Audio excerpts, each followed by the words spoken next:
મહારાષ્ટ્રમાં ઓપરેશન લોટસની તૈયારી, શરદનો પાવર છીનવાશે, અનેક નેતા ભાજપના સંપર્કમાં હોવાનો દાવો। મહારાષ્ટ્ર વિધાનસભા ચૂંટણીમાં ભાજપ અને ગઠબંધનને 230 બેઠકો પર જીત મળી છે, જેમાં ભાજપે 148 બેઠકો પર ચૂંટણી લડીને 132 બેઠકો પર જીત હાંસલ કરી દેવેન્દ્ર ફડણવીસને મહારાષ્ટ્રના મુખ્યમંત્રી બનાવવામાં આવ્યા। આ દરમિયાન એવા સમાચાર સામે આવી રહ્યા છે કે શરદ પવારની પાર્ટીના ઘણા સાંસદો ભાજપના સંપર્કમાં છે અને તેઓ પક્ષ બદલી શકે છે। જ્યારે આ સાંસદોનું કહેવું છે કે ભાજપ રાજ્યમાં સત્તામાં છે અને તેની સરકાર કેન્દ્રમાં પણ સત્તામાં છે। આવી સ્થિતિમાં ભાજપ સાથે જવાથી વિસ્તારનો વિકાસ કરવામાં સરળતા રહેશે।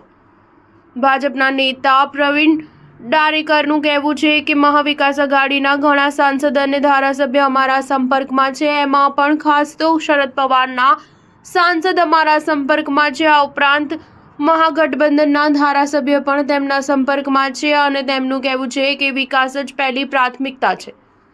આવી જ રીતે ઘણા સાંસદોનું કહેવું છે કે કાર્યકર્તા તરફથી દબાણ કરવામાં આવે છે કે ભાજપ સાથે જાઓ જેથી વિસ્તારનો વિકાસ થઈ શકે। પ્રવીણ ડારેકરે કહ્યું કે સત્તા વગર યોગ્ય વિકાસ શક્ય નથી। નરેન્દ્ર મોદીના નેતૃત્વમાં કેન્દ્ર સરકાર અને પછી ફડણવીસની મહારાષ્ટ્ર સરકાર જલ્દી વિકાસ કરશે। જ્યારે એનસીપીના નેતા વિદ્યા ચૌહાણે ભાજપ પર પ્રહાર કરતા કહ્યું કે તેઓ લોકશાહીને ખત્મ કરવાનો પ્રયાસ કરી રહ્યા છે। ભાજપ અનૈતિક રીતે સત્તા કબજે કરવામાં વ્યસ્ત છે।